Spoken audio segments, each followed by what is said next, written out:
quien quiera entender en la adolescencia, en estos casos, los trastornos mentales, las consecuencias del maltrato en la infancia, que las quiera entender como aspectos psicológicos, individuales, incoherentes con el contexto, bueno, desde el punto de vista de esa persona que lo interpreta así, es un completo negligente o tiene algún interés particular en desarrollar ese argumentario. No podemos olvidar que vivimos en un contexto socioeconómico neoliberal, y en este contexto socioeconómico liberal la desigualdad campa a sus anchas.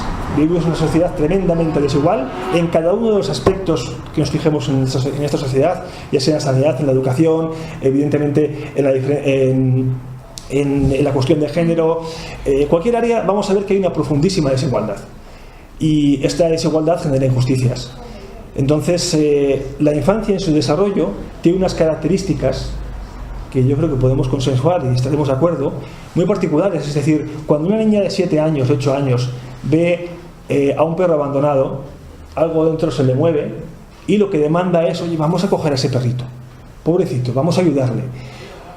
Cuando ve a alguien en la calle pidiendo, algo se le conmueve y dice: ¿qué le pasa a esa persona? ¿Por qué está en la calle pidiendo?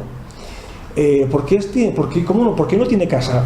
Es decir, la infancia tiene unas características de empatía, de curiosidad y también de rebeldía. A una niña o un niño no le vale: no, es que hay unas normas que dicen que esto tiene que ser así. Eso típico que nos dicen, ¿no? Que yo he visto muchos educadores que fuman, decir a los chavales: no, tú no puedes, fumar es malo, no fumes. Y el chaval dice: ¿y tú por qué fumas? Es decir, parece que en la naturaleza de la infancia existe una tendencia a la igualdad y una tendencia a la empatía. Sin embargo, estas características son inaceptables para el sistema socioeconómico en el que vivimos. Es decir, este sistema hace grandes esfuerzos en destruir a la infancia, en destruir la autenticidad de la infancia para convertirlos en otra cosa, en personas con una empatía reducida, en personas que entiendan que si yo voy por la calle caminando y hay una persona que está en situación de exclusión tirada en el suelo, puedo decir: bueno, qué pena, ¿no? Qué mal, pero sigo caminando. O puedo pensar: no, es que esa persona es una vaga, está ahí porque se lo merece. Es decir, el hecho de ser adulto en gran parte tiene que ver con un proceso de psicotización, de un proceso de desnaturalización de la realidad, y donde se construyen unos valores que permiten al sistema seguir funcionando. Volvemos a los centros de acogida. Si cogemos la idea de qué es el maltrato infantil y vemos cualquier artículo académico, cualquier artículo científico, nos va a decir: bueno, pues el maltrato es cualquier tipo de daño que se inflige a una persona menor de edad por la acción u omisión de conductas emocionales, físicas o de otra índole. Y a partir de esta definición se establecen 5 tipos de maltrato, que son el maltrato físico, el maltrato emocional, la negligencia, el abuso, y a partir de ahí se genera desde la psicología una propuesta de intervenciones que tienen que ver con el niño y con la niña, y como mucho se interviene con la familia. Es decir, desde la psicología oficial, la dominante, la que se imparte en las universidades y se lleva a cabo en centros psicológicos privados o públicos, la mayoritaria, establece que el maltrato infantil es una cuestión individual, es una cuestión como mucho de índole familiar, y ya está. A pesar de eso, suelen decir que el maltrato tiene que ver con aspectos ambientales, pero no desarrollan eso, y da la impresión de que a aspectos ambientales parece que se debe a la contaminación, parece que el maltrato se debe a que los niveles de CO2 o yo que sé, a la sequía. Y esto es así porque hay un discurso muy elaborado para desoír, desatender cualquier variable que se separe de estas cuestiones individuales o familiares. Y esto es tremendamente cruel, porque una niña o un niño que sufre una situación de injusticia que le lleva a sufrir maltrato, ya no es solo que tiene que sufrir ese maltrato, sino que la intervención se individualiza en ella, y significa que es ese niño o esa niña quien tiene que sobreponerse a unas circunstancias absolutamente terribles y que si no lo hace, pues es porque no tiene las habilidades adecuadas, porque no ha desarrollado la resiliencia famosa que tanto se habla, o porque sencillamente tiene unas características genéticas que lo hacen ser así. Si las personas que trabajamos en esto hacemos una reflexión y pensamos uno por uno en todas las niñas y niños que hemos atendido, yo he hecho esa reflexión, a mí me sale un cómputo de 64 niñas, niños y adolescentes que he trabajado con ellos de manera directa y continuada. Si añadimos niñas y niños que los que he tenido contacto, pero no he estado muy, o sea, un contacto, podemos decir, puntual, podemos duplicar esa cifra. Y si yo analizo individualmente, caso por caso, me sale una estadística muy interesante. Me sale que el 100% de estos niños y niñas provienen de entornos socioeconómicos empobrecidos. Es decir, vienen de clase trabajadora. Esto no quiere decir, evidentemente, no quiere decir que estas situaciones de vulnerabilidad o de maltrato se produzcan en la clase trabajadora, pero sí establece que los centros de acogida están destinados a las personas empobrecidas. Y la pregunta que cabe plantearse es, ¿no será que es el empobrecimiento fundamentalmente lo que lleva a estas familias a estas situaciones? ¿No será que vivimos una sociedad tan desigual que las personas que no tienen oportunidades se ven relegadas a terribles tensiones económicas que fracturan sus familias y que dificultan el trato con sus hijas e hijos? Y entonces, como no pueden atenderlos adecuadamente porque están trabajando, porque están sufriendo situaciones de injusticia, bueno, pues se cometen errores, se cometen vínculos, se crean vínculos que igual no son lo adecuados que deberían ser, y se separan familias y se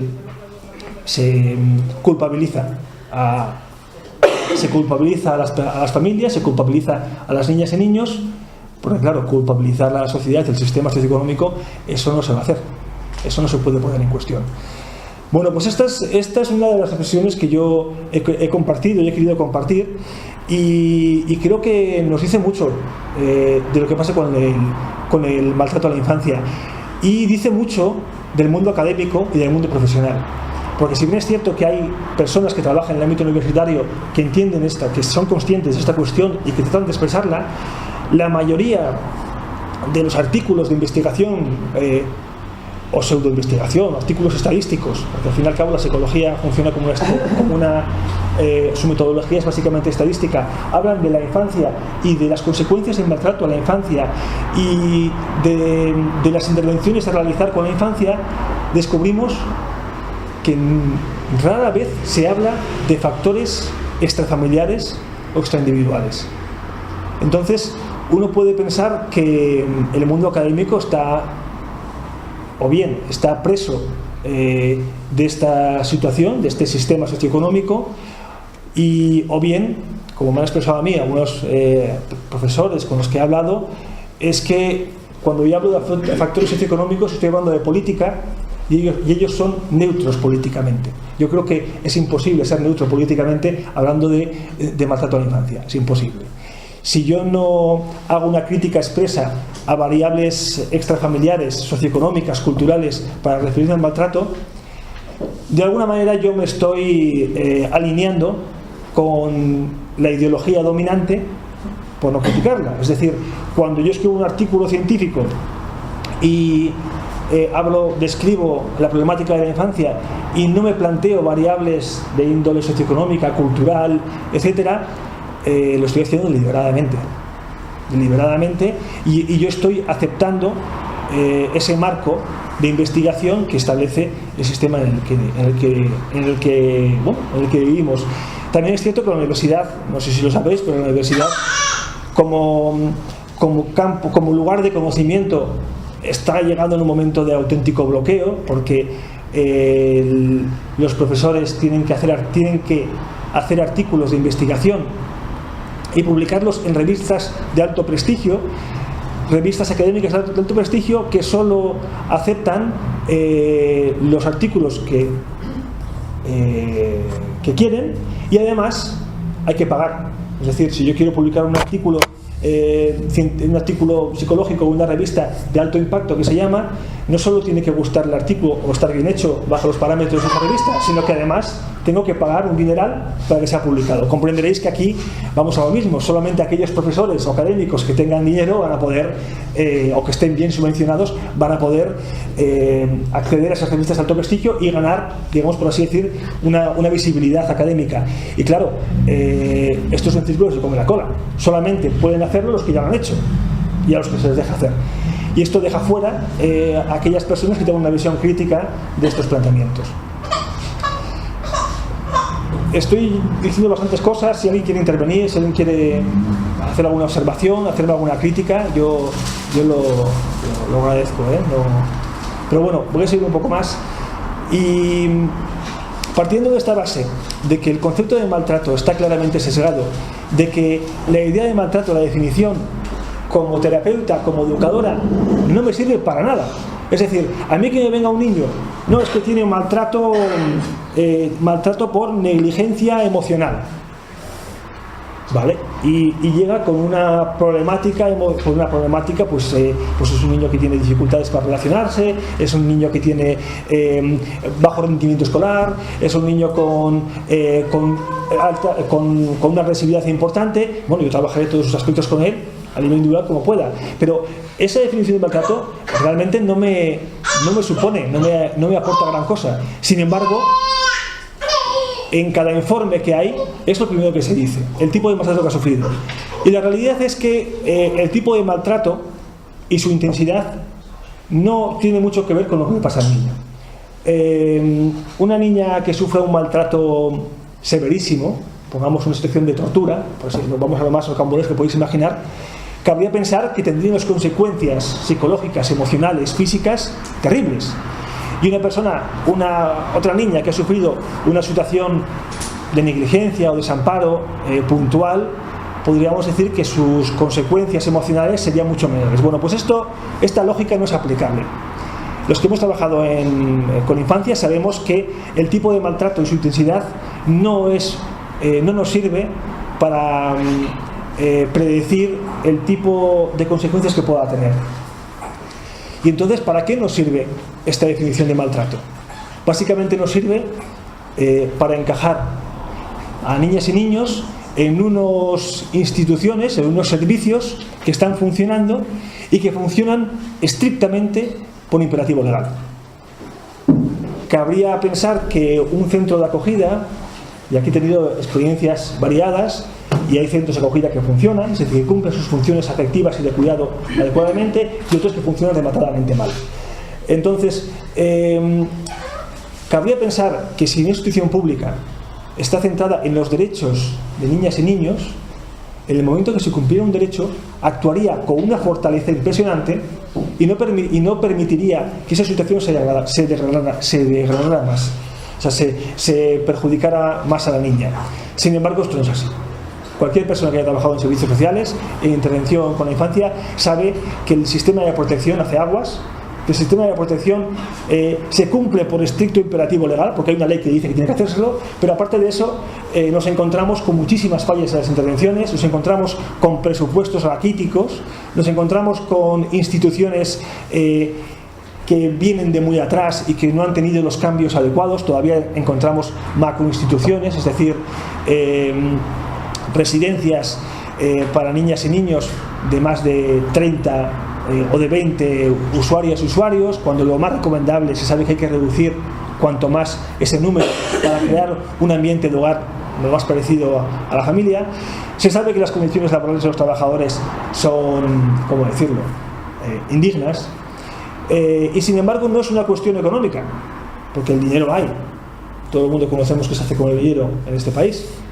Todo el mundo sabemos cuando hay que financiar una construcción, cuando hay que ayudar a un banco, el dinero está ahí, pero para ayudar a la infancia, como que no. ¿Y esto por qué ocurre? ¿Por qué la infancia no está en boca de todo el mundo? Porque es habitual que tengamos hijos e hijas. En general, un porcentaje amplio de la población tiene hijos e hijas y desea tener hijos e hijas. Hablamos de la sanidad y la defendemos. Hablamos de la educación y la defendemos. Hablamos del sistema energético y queremos una energía más barata, pública, etc. Hablamos de sistemas de financiación públicos, pero no hablamos de infancia. ¿Y por qué no hablamos de infancia? Pues básicamente, y esto sí que es una opinión mía, mi entender es que todo el mundo pensamos que podemos necesitar en algún momento dado ir al hospital. Todo el mundo sabemos que podemos necesitar la escuela para nuestras hijas e hijos o la universidad. Todo el mundo sabemos que necesitamos energía para calentarnos. Y entonces lo defendemos, porque sabemos que si no nos afecta, nos puede afectar. Y conocemos gente muy decente, que le afecten esos problemas. Claro, pero la infancia maltratada, ostras, es que yo no contemplo que mis hijos vayan a hacer uso de un centro de acogida. ¿Cómo voy a contemplar eso? Eso es para otra gente. Eso es para gente con problemas. Eso es para gente que no sabe criar, gente mala. Para pobres. Para pobres. Y yo no soy pobre, yo no quiero ser pobre. Entonces, ¿cómo voy a identificarme yo con alguien pobre? No. Eso a mí no me puede ocurrir. Por tanto, no me interesa en absoluto centrarme en eso.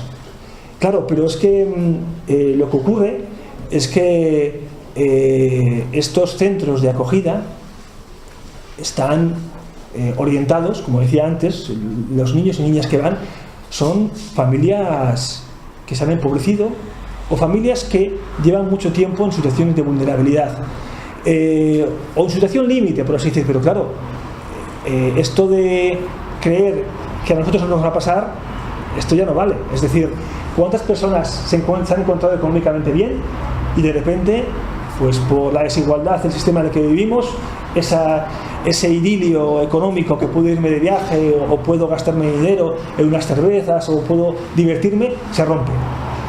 Y claro, ¿sabéis lo que pasa cuando alguien pierde su forma de ganarse la vida? Pues en general empiezan las preocupaciones, empieza la ansiedad, empieza el estrés, empieza los padres y madres a tener miedo al futuro, empiezan a endeudarse, empiezan a llegar en los recibos, empiezan a poderse pagar las cosas y las relaciones familiares empiezan a resquebrajarse. Empiezan a haber tensiones familiares, discusiones, dificultades. Tengo que trabajar en lo que sea, cuando sea y como sea, dónde coloco a mis críos, qué puedo hacer. Una sociedad donde no hay idea de comunidad, tan individualizada que no me atrevo a decirle a la vecina, al vecino, si puedo dejarle un momento a mis críos, porque es que solamente le digo hola en el ascensor y como mucho y no tengo buena relación. Y aparte que, joder, ¿qué dirán? Qué miedo, ¿no? A reconocernos vulnerables. Entonces, ¿esto a dónde nos lleva? Pues a que cuando empieza a haber problemas, llega la primera llamada de servicios sociales. Y servicios sociales, uno pensaría, menos mal que están ahí, que me van a ayudar y me van a decir cómo me van a ayudar me van a dar por lo menos igual un salario social para que no me quede sin nada, por lo menos.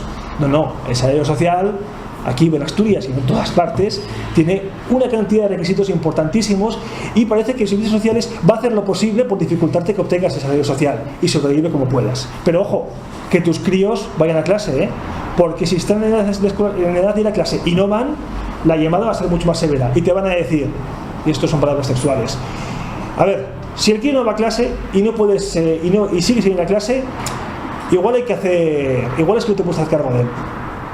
Y empiezan ya las ideas estas de centros de acogida, intervención familiar, etc.